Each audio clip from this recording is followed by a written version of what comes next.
জমিনে এখন একটা কুকুর মারা গেল, তার কুকুরকে মাটি দিয়া লাল সালু দিয়ে তাকে পূজা করা হয়, শিরক বিদআত চালু করা হয়, ওখানে গাজার আয়োজন করা হয়, ওখানে নারীবাজির আয়োজন করা হয়। পীরজাদা হানজালা সাহেব বেঁচে থাকা অবস্থায়, হাজী শরীয়তুল্লাহ সমাজ কল্যাণ বেঁচে থাকা অবস্থায় ইনশাআল্লাহ আজিজ শিবচরের মাটিতে তো নয়, পুরো বাংলাদেশকে শিরক মুক্ত করবার জন্য লড়াই করে যাবে ইনশাআল্লাহ। হাজী শরীয়তুল্লাহর বংশধর হলো সমাজের ভিতরে যত দুর্নীতিবাজ হয় এটাকে মুক্ত করার, পরিবার মুক্ত করার ছেলে সন্তান। কথা বলেন ঠিক কিনা? আমরা বলতে পারি বুকের হাত দিয়ে বাহাদুরপুর থেকে পুরো শিবচরের ভেতরে কমপক্ষে আমাদের 1000 থেকে 2000 যুবক পীরজাদা হানজালা সাহেবের জন্য জীবন দিতে প্রস্তুত আছে। বলেন আল্লাহু আকবার। মদ এবং গাঁজা ইয়াবা চাঁদা এক এক করে ধরে ধরে পীরজাদা হানজালা সাহেব এক একজনকে পানিশমেন্ট করেছে। কথা বলেন ঠিক কিনা? আমরা যদি পীরজাদা হানজালা সাহেবের হাতকে শক্তিশালী করতে পারি ইনশাআল্লাহ আজিজ এই বাহাদুরপুরের ময়দান থেকে শিবচরের মাটিতে জিন্দা থাকা অবস্থায় কোনো চোর চুরি করার সাহস পাবে না, কোনো ডাকাত ডাকাতি করার সাহস পাবে না, কোনো নারীবাজি নারুচ্চামি করার সাহস পাবে না, কোনো গাঁজাখোর গাঁজাখোর সাহস পাবে না। বলেন ঠিক কিনা?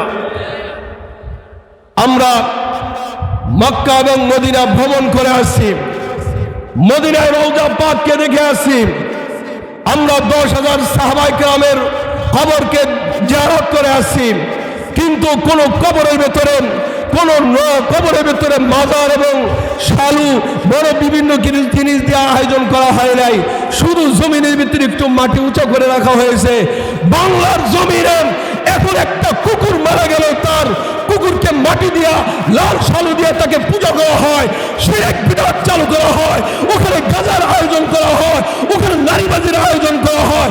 পীরজাদা হানজালা সাহেব বেঁচে থাকা অবস্থায়, হাজী শরীয়তুল্লাহ সমাজ কল্যাণ বেঁচে থাকা অবস্থায় ইনশাআল্লাহ আজিজ শিবচরের মাটিতে তো নয়, পুরো বাংলাদেশকে শিরক মুক্ত করবার জন্য লড়াই করে যাবে ইনশাআল্লাহ।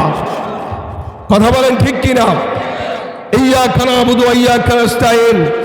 আমরা রবের গোলামি করব, তার কাছে সাহায্য প্রার্থনা করব।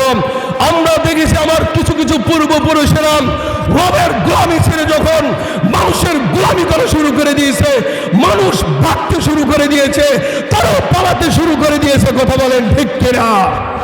হাজী শরীয়তুল্লাহর বংশ কোনোদিন পালানোর বংশ না। কথা বলেন ঠিক কিনা? হাজী শরীয়তুল্লাহর বংশধর হলো সমাজের ভিতরে যত দুর্নীতিবাজ হয় এটাকে মুক্ত করার, পরিবার মুক্ত করার ছেলে সন্তান। কথা বলেন ঠিক কিনা?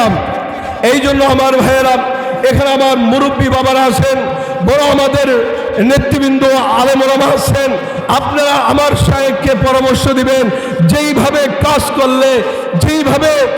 করলে সমাজ থেকে সব কিছু দুর্বৃত হয়, সমাজকে যেন আত্মার মতো পরিষ্কার করা যায়, ওইভাবে কাজ করার মতো পরামর্শ দিবেন ইনশাআল্লাহ আজিজ।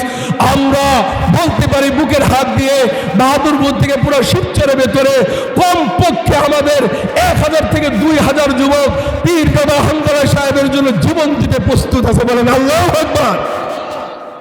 এই জন্য আপনারা কি থাকবেন না ইনশাআল্লাহ? আপনারা থাকবেন জিকিরে, আপনারা দোয়ায় থাকবেন, আমরা রাজপথে থেকে কাজ করবো ইনশাআল্লাহ। ইনশাআল্লাহ বলেন।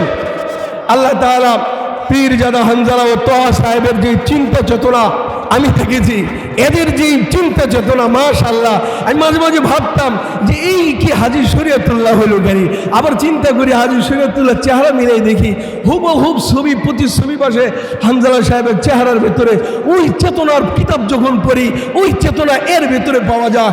তার সমাজমূলক যে চিন্তা চেতনা ছিল এটা পীরজাদা হানজালার ভেতরে পাওয়া যায়। আর সপ্তম পুরুষ হওয়ার পরে ইনশাআল্লাহ আজিজ আমাদের পীরজাদা হানজালা সাহেবের মাধ্যমে হাজী শরীয়তুল্লাহ সমাজ কল্যাণ পরিষদ হয়েছে। এই সমাজ, এই ঐক্যের সাথে, এই কাফেলার সাথে আমরা সকলে একাত্মতাবদ্ধ হয়ে থাকতে পারবো তো ইনশাআল্লাহ। আল্লাহু আকবার। আল্লাহ তাআলা আমাদেরকে তৌফিক দান করুন।